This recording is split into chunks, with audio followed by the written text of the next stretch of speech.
Olá a todos, vamos dar início à nossa aula de Biologia. Eu sou a professora Gisele Palmeira, professora do componente de Biologia, e agora nós iremos observar o objeto de conhecimento e o detalhamento da aula de número 5. Objeto de conhecimento, bioética, aspectos éticos das ciências da vida. O detalhamento, o que é? As situações que envolvem a vida humana e animal, a saúde e a doença, a pesquisa científica e o meio ambiente. Então, essa é a nossa aula que irá começar agora.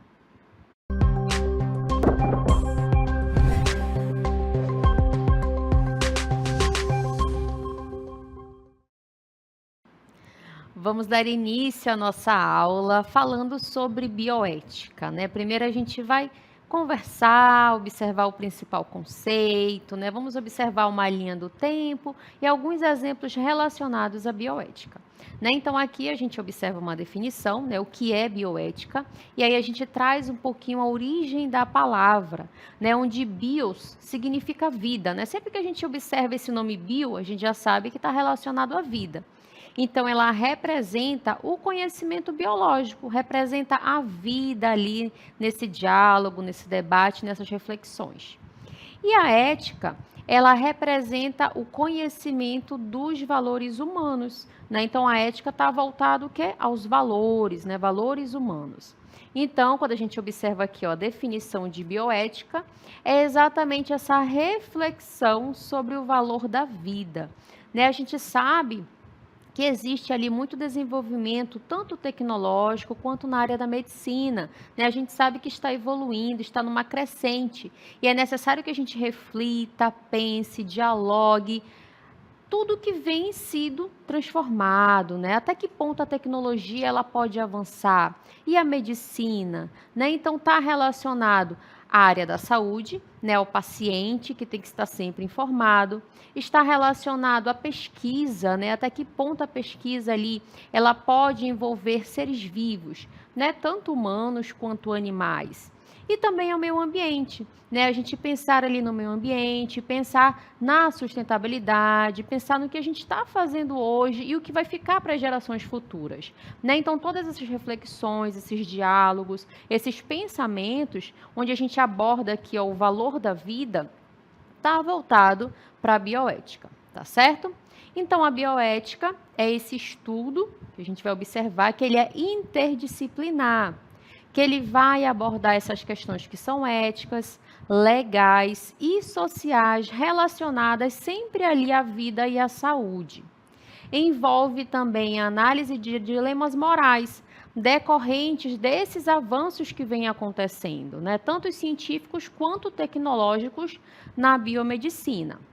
Então, a gente observa que a bioética ela é um campo fascinante que surgiu dessa necessidade de regulamentar os avanços da ciência e da medicina, especialmente após grandes dilemas morais que aconteceram ali no século XX. Então, para a gente abordar um pouquinho mais sobre a bioética, a sua importância, como iniciou esse pensamento, a gente trouxe aí um convidado para falar mais para a gente sobre esse conteúdo. O que é ética?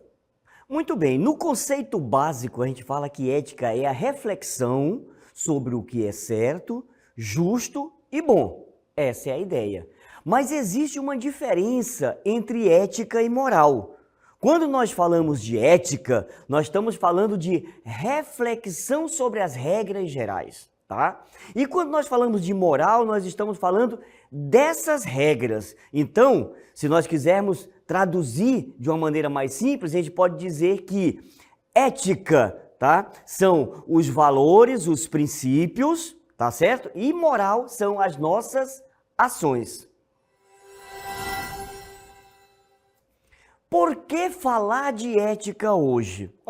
Olha só, no dia a dia nós temos que tomar muitas decisões. Decisões em muitas situações complexas, inclusive. tá? E com o impacto social dessas ações individuais, dessas ações coletivas, nós precisamos tomar essas decisões de maneira muitas vezes conceituais e muito rápidas. Então, por exemplo, nas redes sociais, quantas coisas se falam nas redes sociais e que a gente precisa, né, entender, saber o que está falando para não cair nas inverdades, nos fake news que acontece aí. Então, a questão das responsabilidades é muito importante nessa situação das redes sociais.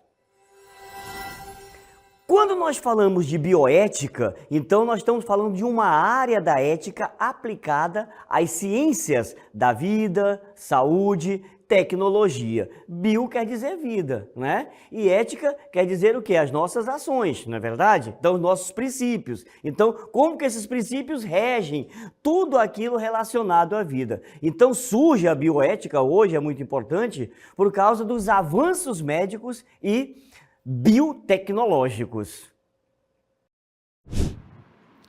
Muito bem, né? A gente agradece a participação do professor, que trouxe aí para a gente bastante informação importantíssima, né?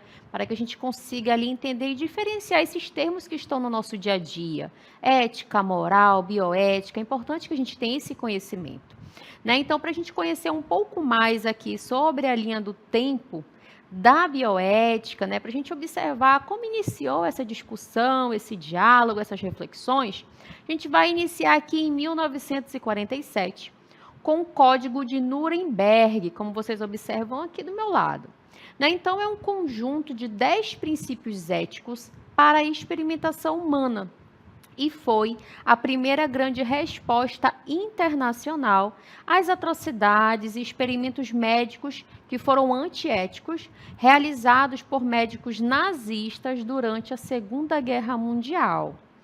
E estabeleceu, assim, né, o consentimento voluntário, né, o consentimento informado como absolutamente essencial, né? Então, a gente observa que a partir de experimentos que foram realizados, experimentos antiéticos, que deu início aqui, ó, ao Código de Nuremberg.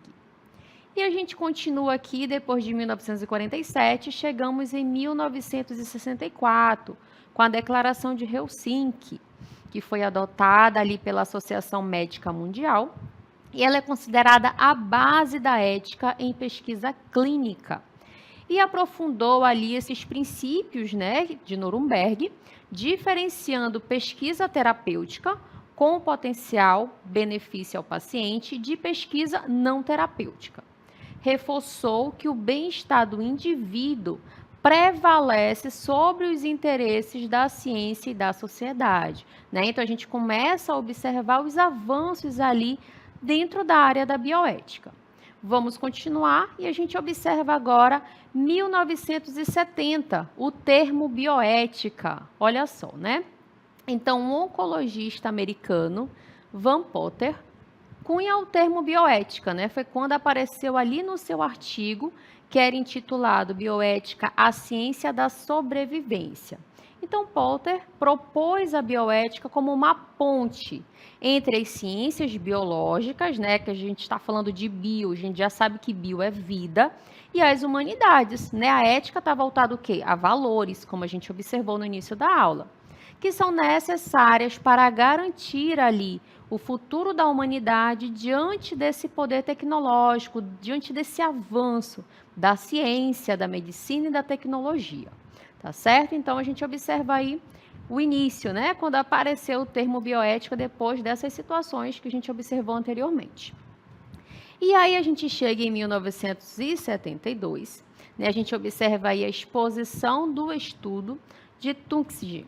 Vamos observar ali, né, que a imprensa, ela expõe o estudo antiético que foi iniciado em 1932, no qual o governo dos Estados Unidos observou a progressão da sífilis em centenas de homens negros pobres, negando-lhes tratamento, que era realizado ali por penicilina, mesmo quando este já estava disponível.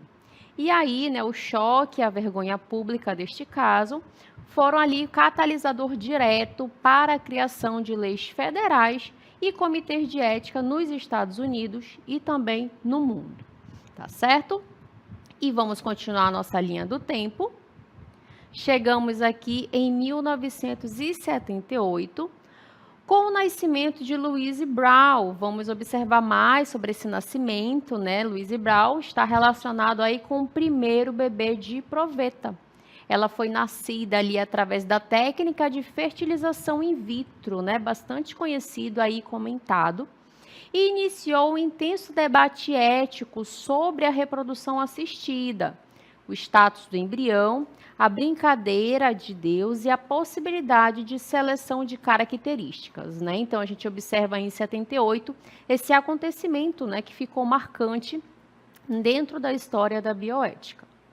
Em seguida, vamos observar ali nos anos 2000 a relação com as células-tronco embrionárias, né? Então, a gente observa que as pesquisas com células-tronco, que têm o potencial de se transformar em qualquer tecido, mas que exigem a destruição de embriões.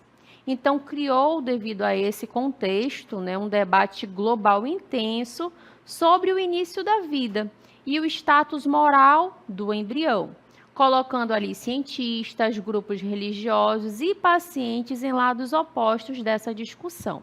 Né? Então, a gente sabe que existe a utilização ali de células-tronco embrionárias, principalmente ali, por exemplo, para a produção de um tecido, né, que possa ser regenerado. Né? Então, essa discussão iniciou aí nos anos 2000. Em 2012, a gente observa ali a descoberta do CRISPR-Cas9, né, bastante utilizado aí na biotecnologia. Então, o desenvolvimento de uma ferramenta de edição genética precisa e rápida, que funciona como uma tesoura molecular para o DNA. Né? Então, ela é muito utilizada em laboratório. Né? Quando a gente vai estudar ali um DNA, um material genético, um gene no laboratório, a gente precisa estudar características específicas. Né? A gente, lembrando aí um pouquinho da genética, tem características que estão voltadas a um determinado tipo de gene. Né? Então, essa técnica realizada pelo CRISPR é exatamente isso. Né? Ele consegue ali, cortar aquele gene específico que eu preciso analisar, preciso estudar ou preciso modificar. Né? Existem várias técnicas ali onde é utilizada essa tesoura molecular para o DNA. Lembrando que o DNA é aquela molécula que tem todos os genes que definem as características de um indivíduo, tá certo?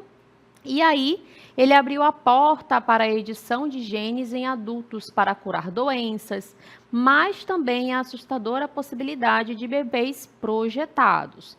Né? Então, existem aí várias coisas que podem ser feitas através dessa técnica molecular aí do DNA, tá certo? E aí, em 2018, a gente observa aqui um caso bem famoso que ficou aí relacionado à bioética, que é o caso do Jiangke, né, que a gente observa aqui embaixo, nesse cantinho. O que foi? O que aconteceu nesse caso, né? Um cientista chinês que chocou o mundo ao anunciar ter usado exatamente essa técnica que a gente observou anteriormente, CRISPR, para criar os primeiros bebês geneticamente editados. Então, o que ele fez nesses bebês? Né? Esses bebês, eles nasceram resistentes ao HIV. Só que ele fez toda essa técnica aí, ignorando os protocolos éticos. E aí, né, o que aconteceu? Né? Foi a materialização do maior medo da bioética após descobrir essa técnica do CRISPR, né? Essa molécula que pode ali, funcionar como uma tesourinha e cortar um gene específico. Então, né, a comunidade científica global condenou essa ação, que foi vista como grave, né, uma grave violação e experimentação humana irresponsável. Tá certo? Então, aqui a gente tem essa linha do tempo, né, falando aqui para a gente de episódios que aconteceram e que traz aí a importância da gente dialogar e de ter leis específicas voltadas aí para esses avanços tecnológicos, científicos, da medicina, da pesquisa, né? Não dá para fazer de qualquer jeito, é necessário que tenham ali leis específicas para que as coisas aconteçam, tá certo? E aí, quando a gente fala de bioética, sempre que vocês forem pesquisar algo relacionado à bioética, vocês vão identificar que existem princípios fundamentais. E a gente vai aqui trazer para vocês quais são esses princípios fundamentais da bioética. São 4. A gente observa ali o primeiro princípio, que é chamado de beneficência. Beneficência está relacionada a fazer o bem, né? O próprio nome ali a gente já consegue relacionar. Beneficência, fazer o bem, né? A gente tem a representação ali de uma mão com o coração, fazer um bem ao próximo, a si. A não maleficência, não causar mal ou danos, também é um princípio fundamental da bioética. A autonomia está relacionado com a liberdade de escolha, né? Você pode escolher ali, né? As coisas que acontecem na sua vida. E a justiça, né? A justiça a gente observa que ela está relacionada com a igualdade, o tratamento adequado para cada necessidade também está voltado ali à justiça, tá bom? Então, esses são os 4 princípios relacionados ali, fundamentais, né, da bioética. A gente vê que cada um tem uma função específica, né, mas que todos eles estão relacionados a esses fundamentos que a bioética traz para a vida de cada um de nós. E aí, né, a gente vai trazer alguns exemplos relacionados ao nosso dia a dia, né, para a gente entender de que forma a bioética ela vai se encaixando ali. Né? Então, a gente trouxe aqui um exemplo que todo mundo vai se identificar, né, que é o caso da Covid com a vacinação. Né? Então, a gente observa aqui a relação da Covid e a vacinação quando a gente pensa nesses princípios fundamentais da bioética. Né? Então, até a vacinação, como vimos na pandemia, ela acaba sendo um debate bioético. Por quê? Tem o direito individual de não se vacinar, é aquela autonomia. Você pode falar, eu quero vacinar ou não quero. Né? Eu tenho autonomia para essa escolha. Mas a gente observa que ela é contra o dever de proteger a saúde de todos. E aí a gente já consegue observar um outro princípio, que é a justiça e a beneficência. Né? Então, observe que existem vários princípios ali relacionados ao fato de eu vacinar ou não contra o Covid. Né? Eu posso querer ou não, mas se eu não vacinar, eu vou estar prejudicando outras pessoas? Sim. Né? Então, são essas situações, esses diálogos e reflexões que a bioética traz aí para a gente. E aí, onde a bioética atua? A gente vai observar que existem diferentes campos, né? Lembrando que a bioética ela é multidisciplinar também. E aí ela pode atuar em 3 situações: o início, a edição e o fim. E aí a gente trouxe exemplos relacionados a cada um deles. O início é quando a gente observa a bioética atuando, por exemplo, em casos de aborto, fertilização in vitro ou barriga de aluguel. A edição, a gente observa o caso da edição genética, que acontece lá pelo CRISPR, e se é ético ali projetar bebês, né, está relacionado ali ao fator edição. E o fim é quando a bioética ela vai atuar em casos como eutanásia, desligar aparelhos ali, né, daquele paciente que está ali internado, que a gente chama de ortotanásia, e também está voltado aos cuidados paliativos, que a gente vai observar no decorrer da aula. E aí a gente trouxe o exemplo do início, né, para a gente refletir um pouquinho mais sobre essas situações. O início ele aborda aí para a gente a fertilização in vitro. Ela está relacionada ali com o princípio da autonomia, né, o desejo, o direito que a pessoa pode ter ali de ter filhos, versus o status dos embriões que foram excedentes, né, porque no caso da fertilização in vitro, existem vários embriões, e aí, dependendo daquele contexto, né, daquele tratamento, o embrião vai ser utilizado e os outros, né? O que vai acontecer? Né? Então, é esse pensamento ali que a gente tem do início, né? Que acontece quando ocorrem casos de fertilização in vitro. E aí a gente observa que ela cria múltiplos embriões em laboratórios, porque ela precisa maximizar as chances de sucesso, né? De ter ali uma gestação. E aí 1 ou 2 são implantados, mas o que faz com os restantes dos embriões que sobram? Né? Então, essa é a grande reflexão quando a gente aborda a bioética no caso das fertilizações in vitro. Né? Então, esses embriões são vida humana? Descartá-los é mesmo que um aborto? Congelá-los indefinitivamente é ético de fato? É correto doá-los para a pesquisa, como por exemplo, para utilizar ali como células-tronco? O que significa destruí-los para potencialmente salvar outras vidas, né? Então, são essas reflexões que a gente faz quando a gente relaciona esses casos com a fertilização in vitro. E aí, a parte da edição, vamos observar ali outros exemplos onde a bioética atua. Na edição, né, a gente observa ali a parte da genética, a edição genética com a utilização dessa molécula que a gente observou, que ela funciona como uma tesoura ali cortando um gene específico, que é chamada de CRISPR. Então, nessa edição genética, a gente observa o princípio da beneficência, o dever de curar, né, quando eu vou editar ali aquele gene, por exemplo, o que, que vai causar de bom, de benefício? O dever de cura. Versus os princípios da não maleficência, que é não causar dano, e da justiça também. Né? Então, qual é o lado bom? O lado da beneficência. O CRISPR nos dá a esperança de erradicar doenças genéticas terríveis, porque através dessa manipulação genética, é sim possível, né, eliminar ali doenças genéticas que podem ser terríveis para o ser humano. Então, esse é o lado bom. E aí, qual é o risco? Vamos observar. O risco está relacionado à não maleficência, que seria mudar o DNA de um embrião. É uma mudança permanente que será passada para todas as gerações futuras. E aí a gente tem o caso da justiça, que é o bebê projetado. Isso criaria uma divisão na humanidade. Os otimizados, né, os ricos, e os naturais pobres. Né? Então, nesse caso, quando você vai projetar ali um embrião, por exemplo, identificando ou definindo genes específicos para aquele embrião, ele vai ser um embrião modificado. Né? Então, existem todas essas discussões ali voltadas ao processo de edição, né, de um material genético. Então, são essas discussões. E o fim, vamos observar lá o fim. O fim, a gente observa casos como a eutanásia, o ato intencional de provocar a morte de um paciente, geralmente realizado por um profissional de saúde para evitar um sofrimento extremo. Lembrando que no Brasil não é permitido pela legislação realizar a eutanásia.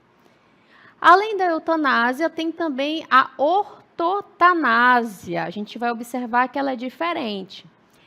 Nesse caso, né, permitir que a morte aconteça no seu tempo natural, sem usar tratamentos inúteis ou desproporcionais que apenas prolongam aquele sofrimento do paciente. Nesse caso, né, a ortotanásia, ela é permitida no Brasil e ela é amparada pelo Conselho Federal de Medicina. Né? Então, esses casos estão relacionados ao fim. Né? Aquele paciente que está ali internado, né, nos seus últimos dias, a gente observa ali que existe sim uma legislação que ampara toda essa situação, tá certo? Então, a eutanásia é o conflito, né? O choque entre a autonomia do paciente, eu tenho o direito de decidir morrer com dignidade e sem dor, versus o princípio da não maleficência, o dever do médico de não causar aquele dano, sendo a morte esse dano final. E aí o médico ele pode ser um agente da morte, mesmo que por compaixão, né? Então, são essas as reflexões relacionadas à eutanásia. E aí, a ortotanásia é a autonomia do paciente, muitas vezes deixada em um testamento vital, versus o impulso médico ou familiar de tentar de tudo, né? Todos os tratamentos que aquele paciente possa receber, tá certo? Então, são essas relações. Temos também, né, a relação dos cuidados paliativos, que é quando a cura não é mais possível. E a medicina não desiste. Em vez de tratar a doença, ela passa a tratar a dor e o sofrimento. Né? Então, o objetivo é garantir o conforto físico, psicológico e espiritual, permitindo que o paciente viva ali seus últimos dias com a máxima dignidade possível. É a ética do cuidado acima da ética da cura. Tá certo? Então, a gente trouxe essas relações da bioética com a saúde. Né? A gente observou ali a relação da saúde, da biotecnologia, do envolvimento ali da genética nesse sentido. E agora a gente vai observar também a relação da bioética na produção de cosméticos. E a gente vai ver que existe também relação com os seres vivos. Né? Então, temos o direito ali de causar sofrimento e morte a seres sencientes. O que são seres sencientes? São aqueles capazes de sentir dor e medo. E aí, ao lado, a gente observa a imagem de um coelho. Né? Então, será que a gente tem o direito de causar esse sofrimento a animais que sentem dor e medo em nome da beleza e do consumo humano? Né? Então, a gente começa a falar ali sobre a relação dos cosméticos com a bioética através dessa reflexão. E a gente vai ver que existe sim essa relação do coelho em produção de cosméticos, por exemplo, através de alguns testes que eram realizados nesses animais. E, obviamente, causou ali danos e sofrimentos para essas espécies. Né? Então, a gente vai conhecer aí esse teste, que é chamado de teste de Dreyse, que é um método antigo usado para testar a irritação em substâncias químicas. E aí, o que acontecia, né? Essas substâncias, para verificar se irritava ou não, ela era aplicada nos olhos ou na pele de animais, como, por exemplo, os coelhos. Né? Então, os coelhos eram utilizados para saber se aquela substância causava algum dano ou irritação. E, para isso, ela era colocada ali no seu olho ou na sua pele. E aí, existia nesse teste, né, 3 etapas. A etapa da imobilização do animal, né, onde esse animal, que é geralmente um coelho, era imobilizado. Depois, a aplicação da substância, né, uma quantidade da substância a ser testada era aplicada diretamente nos olhos ou na pele, que poderia ser raspada ali, né, aquele pelo para facilitar a absorção. E, por fim, a etapa de monitoramento. Né, a área era observada por até 14 dias para monitorar os danos, como irritação, inflamação, hemorragia, ou úlceras, né, que poderiam acontecer naquela pele ou nos olhos, tá certo? E aí, é muito importante a gente ressaltar também, né, que testes como esse aí, que causam prejuízo aos animais, né, causam danos, dor, sofrimento, para a produção de cosméticos, né? Então, a gente consegue ali observar os danos que são causados a um ser vivo. E aí, a gente traz aqui algo bem importante também, é que existem leis que proíbem esse uso. E a gente trouxe aí para vocês terem conhecimento essa lei. A lei de número 15.183 é uma lei recente aí, ó, de 2025, de 30 de julho, onde ela proíbe o uso de animais vertebrados vivos em testes para o desenvolvimento de produtos de higiene pessoal, cosméticos e perfumes no Brasil. Né? Então, essa lei é importantíssima para que os animais não sejam utilizados em testes, né? Sabendo que esses testes causam dor e sofrimento a eles. Essa lei ela estabelece também um prazo de até 2 anos para a implementação de métodos alternativos e permite o uso de dados de testes em animais apenas em casos excepcionais, não relacionados a cosméticos, conforme a legislação brasileira. E aí a gente vai conhecer alguns desses métodos que são alternativos, né? Lembrando que hoje em dia a gente tem aí bastante tecnologia e avanço na área da ciência, né? Então, a gente pode inovar ali nesses testes. E aí, como métodos alternativos, a lei incentiva a adoção de métodos alternativos internacionalmente reconhecidos, como modelos 3D e culturas de células. E estabelece um prazo ali, né, de até 2 anos para a implementação de ações de fiscalização e regulamentação dessas alternativas. E a gente vai conhecer um pouquinho mais como são esses modelos, né, os 3D e cultura de células. A gente observa aí nessa imagem, né, uma representação de uma pele humana produzida em impressoras 3D. Né? Então, aí a gente consegue observar também o avanço da tecnologia para que esses testes não precisem ser realizados em seres vivos. Né? Então, essa pele humana produzida em impressora, ela permite que os pesquisadores testem a segurança e eficácia dos produtos diretamente nos laboratórios. Os reagentes são aplicados na pele 3D e os resultados aparecem em computadores, né? Então, olha aí o avanço da tecnologia também auxiliando nesse processo. A inteligência artificial ajuda a prever como os ingredientes atuam nas camadas da pele, né? Então, a gente observou aí nessa imagem essa representação, né, que parecia ali uma pele humana e que é possível utilizar esse protótipo ali para realizar esses testes, tá certo? E temos aí uma outra novidade, né, voltada a esse avanço da tecnologia, que são os órgãos em chip, que são dispositivos que simulam as funções de órgãos humanos em laboratório, permitindo testes de interação entre diferentes sistemas. E essa imagem ao lado representa para a gente esses dispositivos. E, por fim, a gente observa aí as culturas de células e tecidos. Olha só, né? Nesse caso, utilizam células e tecidos humanos, como pele, olhos, entre outros, cultivados em laboratório para simular a resposta do organismo humano.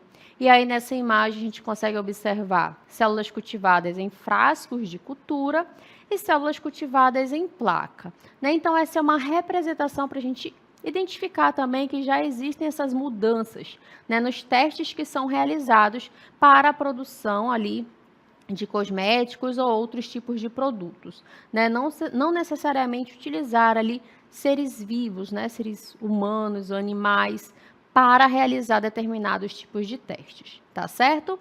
Então, espero que vocês tenham aí compreendido a importância desses temas, né, desse debate realizado sobre a bioética.